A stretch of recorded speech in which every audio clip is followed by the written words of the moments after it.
El día de hoy, por parte del programa de emergencias médicas escolares, vamos a hablar de alteraciones y pérdida de la conciencia.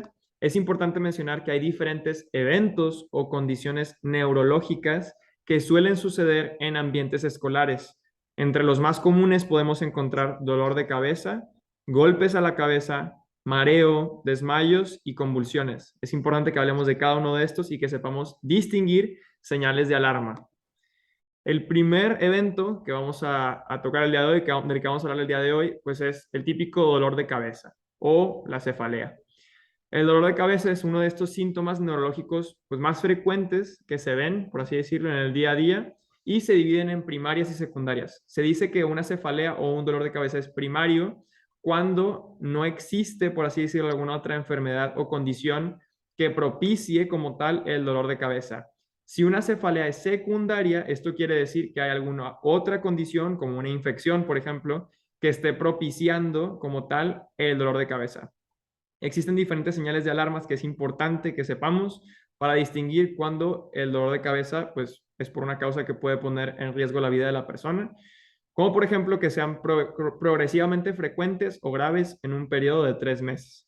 Ahora, si la cefalea o el dolor de cabeza es descrito como de inicio súbito, esto quiere decir que alcanza su máximo de dolor en cuestión de 1 o 2 minutos, descrita como un trueno estallido o como la peor de la vida, como el peor dolor de cabeza de la vida, esto es un indicio muy fuerte de lo que se conoce como una hemorragia subaracnoidea o una hemorragia en el cerebro, una emergencia médica que debe ser tratada en el hospital. Entonces, si una persona presenta este cuadro en particular, es importante que se lleve a la persona al hospital. El hecho de que sean de nuevo inicio después de los 50 años de edad, que sean agravadas o aliviadas por un cambio de posición, que sean precipitadas por la maniobra de Valsalva o el ejercicio. La maniobra de Valsalva es cuando se tose, por ejemplo, que se genera esta presión adentro del cuerpo. Y esto propicia el dolor de cabeza más fuerte.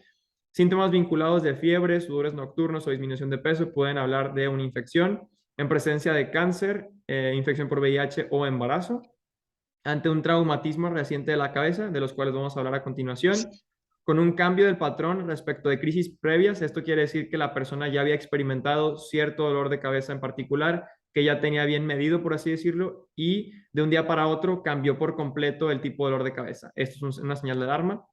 También con ausencia de una cefalea similar previa, esto quiere decir que nunca en su vida la persona había experimentado un dolor de cabeza como el que está experimentando en ese momento. Por último, con edema de papila, esto quiere decir un aumento, por así decirlo, de una estructura que está en el ojo, que eso se revisa en el hospital, cuando hay rigidez de cuello o déficits neurológicos focales vinculados. La siguiente situación es el golpe en la cabeza o traumatismo craneoencefálico. Este se define como una lesión estructural en el cerebro o en la función de este mismo. Y cuando una persona llega a tener un golpe, es muy común observar en estas personas un sentido de desorientación, confusión, pérdida de la conciencia con una duración menor a 30 minutos y una amnesia postraumática, es decir, una pérdida de la memoria después del golpe, con una duración menor de 24 horas. También suelen observar heridas no graves que no requieran atención quirúrgica, como lo puede ser un moretón o una pequeña hinchazón.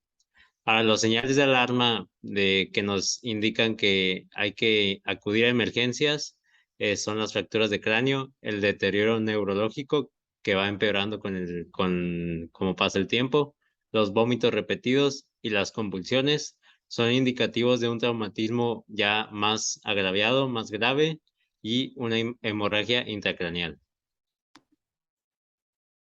La siguiente condición de la que vamos a hablar el día de hoy es el mareo. Ahora, la palabra mareo suele utilizarse, pues, por así decirlo, para describir un conjunto de trastornos, como lo son el vértigo y el presíncope. El vértigo es una sensación de que todo está girando alrededor de la persona, que suele ser acompañada por nistagmo y ataxia. Y nistagmo es como el movimiento rápido de los ojos, y pues bueno, también podemos encontrar el presíncope, que viene siendo como esta sensación de debilidad, por así decirlo, especialmente en las piernas, náusea, palidez. Esta palabra, presíncope, esta condición, es lo que comúnmente las personas, por así decirlo, que están experimentando esta sensación de mareo, están teniendo, ¿de acuerdo? El presíncope es lo que usualmente sucede antes de que la persona se desmaye o que tenga un episodio de síncope. Ahora, las señales de alarmas, cuando una persona está sintiéndose pues, mareada, por así decirlo, pueden ser dolor de cabeza y dificultades relacionadas a los sentidos, como por ejemplo, dificultad para ver, dificultad para escuchar, dificultad para hablar, incluso también, por ejemplo, falta de coordinación, doble visión y incluso una dificultad para pronunciar las palabras. Ahora, el desmayo, también conocido como síncope, es pérdida transitoria de la conciencia, es decir, la persona que tiene un episodio de desmayo no reacciona, no responde, y existen tres tipos, de los cuales los dos son de los más comunes de encontrar en este ambiente escolar, el cual es el tipo de reflejo, el cual es estas típicas situaciones en las que una persona ve una imagen fuerte para él, puede ser una herida abierta o incluso una imagen proyectada en clase, puede ocasionar este reflejo. También con los alimentos pueden ahí incitar el reflejo del desmayo y del tipo ortostático, que tiene que ver más con la circulación sanguínea, de cómo llega al cerebro y cómo lo alimenta. Si esto no sucede como debe de ser, sucede un episodio de desmayo. Ahora, estos episodios se suelen presentar con salivación, pérdida de memoria durante el periodo de inconsciencia, falta de respuesta por parte de la persona y son de corta duración. Ahora, lo que debemos hacer en estas situaciones es tumbar a la persona para que así ayudarle a recuperar los sentidos, a recuperar la conciencia. No hay que ponerle un trapo en la frente o en la nariz para que respire mejor. No, lo mejor es tumbarlo. Ahora, las señales de alarma en estas situaciones es la agravación de los síntomas o la falta de estabilización después de tumbar a la persona. Por último, tenemos las convulsiones o crisis convulsivas, que son pues estas situaciones en las que las personas, como mencionan esta palabra de ataque, ¿no? Que la persona se está agitando, que no controla sus movimientos. Y bueno, es importante mencionar que pueden suceder convulsiones por diferentes razones.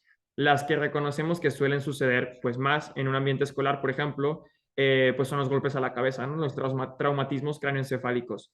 Ahora, las convulsiones también pueden suceder por el consumo de alcohol, cocaína y otras drogas, benzodiazepinas y otros barbitúricos. Sin embargo, es importante mencionar que pueden llegar a darse este tipo de ataques, convulsiones, por lesiones metabólicas. Esto quiere decir por enfermedades como por ejemplo la diabetes, en donde se da una concentración reducida o elevada de azúcar o de glucosa en la sangre. También pueden darse por una elevación o disminución de calcio o de sodio. Es importante mencionar que hay diferentes situaciones en donde la vida del paciente puede correr riesgo, como por ejemplo en el caso de que exista algún tipo de accidente cerebrovascular o una infección, como por ejemplo meningitis o encefalitis. Digo, ahí se verían, por ejemplo, fiebre, temperatura elevada en la persona. Y también es importante mencionar que si hay más de una convulsión, se debe de considerar que lo que la persona está teniendo es una crisis epiléptica, ¿okay? Que tiene la persona epilepsia.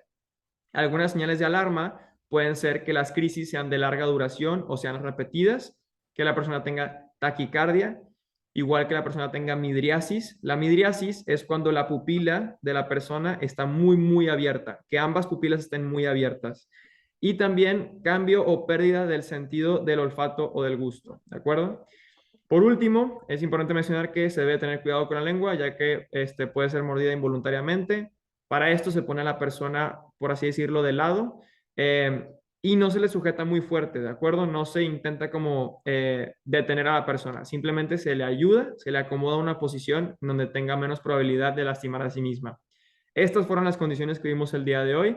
Esperemos hayan sido de su agrado y que por favor ayuden a disminuir los eventos de emergencias médicas en ambientes escolares. Y nuestras fuentes son las siguientes. Que tengan un muy buen día.